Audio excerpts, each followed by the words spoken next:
Willkommen, bienvenue. Welcome on again to another live stream. As the keener eyed amongst you will notice Karen Bashford in the remote studio. And Karen's very good at asking questions that are very hard to answer. Today's topic is an all-encompassing, galaxy-covering topic. It is life. And she was just telling me just before we came on air, she's not entirely sure why she picked it, but I'm going to ask her to explore that. Karen, what made you draw towards talking life? And also, is there an aspect of life, or what aspect of life do you want to start with? I seriously could not tell you why I chose the subject of life today. I usually choose the topic literally, half an hour before we come on there. Absolutely. And I was sitting here doing the usual morning routine of LinkedIn and everything else that has to be done. And it's like, okay, so what am I talking about today?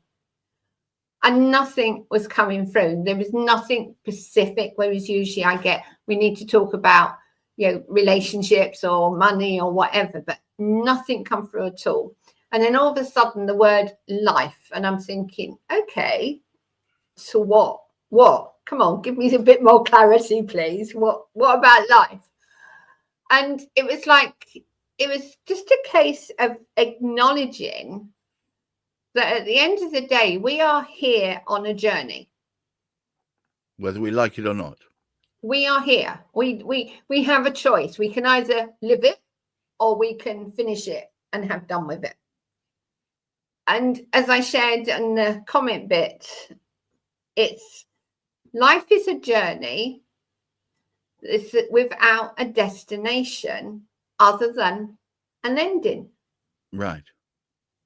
And if you think about it, we have a say in everything we do on this journey. But how many of us really understand that? How many of us reflect on what's been happening or what we want to happen? Are we just literally just living life and just letting things happen to us? That is what I'm now sensing is what we need to be talking about.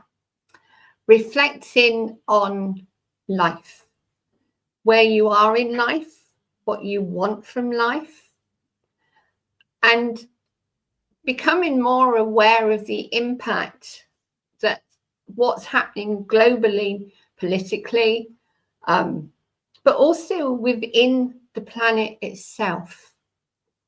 Because you probably know that the Alaskan volcano is rumbling because it's had some earthquakes nearby. So it's obviously something going on under there. You've got Italy, one of the Italian volcanoes blowing off and such like. So there's a lot going on in our world that would indicate that perhaps we need to spend time acting, because Earth will reflect back to us what's going on in our world as people. Just as much as the planets influence us now, so Earth is being influenced by the planets, and the Earth is reflecting back to us as humans what we have been doing and how we're behaving. So basically, it's clearly an indication that there is going to be some kind of major shift, because obviously volcanoes go up and it impacts. So that would imply there's going to be major changes coming in that perhaps we won't necessarily want to acknowledge, but we have no option but to have to. I mean, if I'm a keen geologist in my spare time, and I've monitored movement, core temperatures are rising. You can't ignore it anymore. Water levels are rising. There's even a prediction that within 100 years, London will be not completely underwater, but it'll be very damp. And there are, goosebumps. You've just given me massive goosebumps on that one. Oh, so that says that's true. but the point is, there are seismic changes going on that rattle through the whole of the Earth. I mean, I'm forgetting aliens and the stars, and just for the moment, just focusing on where we are. Yeah. The scientists are constantly talking about the fact that we better get ready. We are technically due. Well, we're supposedly in the middle of an ice age right now, but we're due a huge temperature drop anytime now. I mean, anytime now being 50 years, 100 years, whatever. But, you know, in geological terms, that's anytime now. That if we can just look at all the evidence around us, humanity seems to be racing towards a zenith. We're getting busier and busier. We are, and then dare I mention it, AI is getting to a point where an AI will pass the Turing test, in other words, it will be indistinguishable from human responses. And then the next stage from that is self-realization and self-awareness. I mean, some awful, but also unimaginably incredible things could be on the cusp. I think will be on the cusp. It's all coming to a head, isn't it, Karen? Yes. Absolutely. You only have to look around, even just your local environment, to see the changes taking place. It's right there. It's right in front of us. Absolutely. And what's so scary is most people just carry on as if it's not happening. It's like it's easier just to ignore it or to pretend. But Karen, I think that's normal humanity. If it's just too big and too immense and too all-encompassing, then the easiest thing is to pretend it doesn't exist. Yes, but at the end of the day, if you're going to pretend it doesn't exist, are you going to be prepared? No.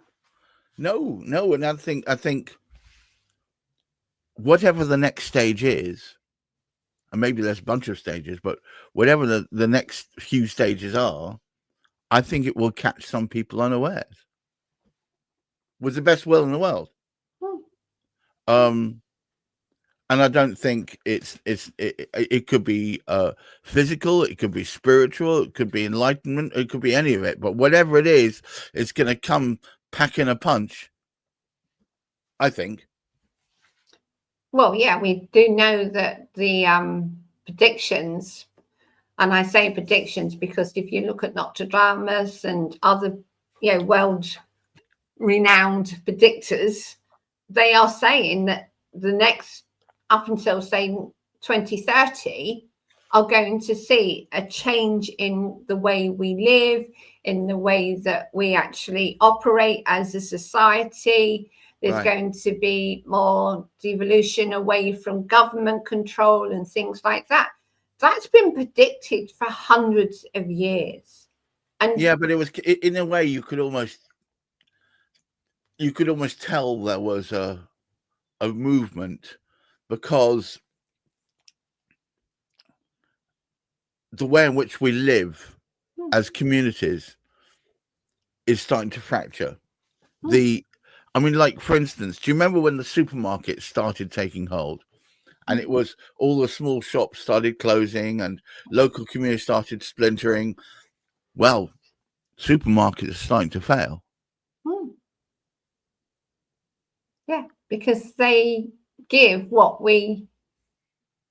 they consider is what we want. Right. But actually, when you start looking at how society is moving, and whilst it's not everyone, there's a large number who are now taking responsibility of their health and the realization that perhaps it's not such a good thing to go and buy products that have been so processed that it's actually taken the real goodness out of them. I was on a podcast yesterday. Well, I wasn't on it. I was engineering it, but I was listening. and there was a gentleman there who, for the last 30 years, has been working on hydroponics and aqua growth in water things, as well as fish and everything else. He says that he perceives that there'll be a movement back towards creating your own foodstuffs, growing more of your own, even if it's through aquaponics or whatever it is. I'm inclined to believe him. It's become easier to do so. It used to be so fiendishly expensive to do it. Now that the barrier to creating your own foodstuffs at home, I think it's getting lower, and I suspect there'll be a move away from the industrialized growth of, mainstream fruit and vegetables, and I think there'll probably be a move away from the commoditization of meat, and I think what they'll still be maintained. And this is who am I to make a prediction? But this is just me looking at what's going on and extrapolating from that. And I think people are going to start focusing on community living and supporting each other in smaller communities. What are your thoughts on that? I totally agree, and I'm already seeing it to an extent, because when I speak to people, it's like they're recognizing that you do not have that support unless you have a small community. Right. You've got your friends, but quite often your friends live distances away from you. It's a bit like your family no longer live within an area, or a lot of them don't. Yeah. So, and there's an awful lot of people that live on their own. And without a community around you, you become very isolated. Right. You cannot do the things that as a family you would have done previously. So you would have brought things in that you knew you were going to use up because there was enough of you to eat it. Nowadays, it's really hard to buy small items that you can use up within a few days or a week without wasting it, because they don't do small items anymore. No. So a community will be a way for people to be able to manage more effectively their costs for a start off, especially where food is concerned, because that's becoming so expensive for some people that they're actually missing out on good quality food because they can't afford it. The terrible side of that is that terrible high processed food is often cheaper. Yeah. And the trouble is, it doesn't give you the nutrition your body needs. No. And so it's a false economy, isn't it? Yeah. I tend to cook everything from scratch. I get fresh veg and I cook it from fresh. All right. Obviously, I can't get fresh fish because it's a bit hard to get fresh fish at the moment. Unless you live by the seaside. Yeah, well, that's a different matter, but I don't.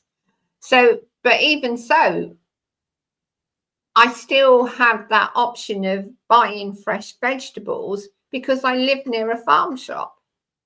So I can get it from there. But so many people don't get that opportunity. So they just walk into the supermarket, and because their budget is limited, they can only afford to buy the cheaper, unnourishing foods to ensure they actually get something. That's where a community could help, because you could come together and do a bulk buy, or even be able to work a way that you cover or support each other financially, because they used to be able to do that. It's an interesting situation. We are on the cusp of something. All right, let's bring it home. Would you please, Karen, just help me wrap up today's topic of life? Hard one, I know. I'm sorry. No, life is for living. If you don't live it, you're just wasting it. But there's so many things that we don't do consciously. We don't choose how we live. We just follow what we've always done. Yes. And for me, as an empowerment mentor and coach, I teach the importance of recognizing that you have choices. If you don't choose those choices, you're just following everyone else. And then you can't complain when things go wrong for you because you haven't made those choices. And that is your life. And you have the choice how to live it. And on that bombshell, I'd like to say thank you so much to Karen Bashford. I've been working with her for quite a while now, and I keep learning new things all the time. One of the places where I learn most useful stuff from Sweet Karen is through her ongoing podcast. So I lost the ability to speak there for a second. But one of the most important things you could be doing is start discussion about your wellness journey. So you may be at a point where you feel like you got most things stopped, but there's something missing. And I recommend that you start having a conversation with Karen about that. But one other thing I want to talk to you about, as I mentioned, is the Life Leaders, the Women's Life Leaders podcast. No, Empowered Women's Life Leaders. I get there eventually. Please do go to it, karenbashford.podbean.com. New episodes every Monday. Particularly recommend the one about finance, and last week's one was pretty good as well. She alternates between interviewing people and I'm talking like you're not in the room. Carry on, please carry on. So she alternates between talking about topics that she feels strongly about, and I have to say they're very easy to listen to. It's an easy listen, and I recommend you do so. I certainly have got something out of them. But do check them out. The Empowered Women Life Leaders podcast, every 12 o'clock every Monday. You'll find there's a new episode there. There's a whole bunch of them to go back on. And also do check out KarenBashford.com. And that's also a good place for resources and also to start that discussion. Thank you so much for taking the time out to talk to me today, Karen. Until next time, can you guys out there please just keep your feet on the ground? Make sure, I'd say take your shoes off and walk in some grass when it's not raining, that is. Or when it's raining, that could be quite nice as well. And reach for the stars and try and keep a focus on what's really real. And look after each other. Until next time, goodbye. Bye.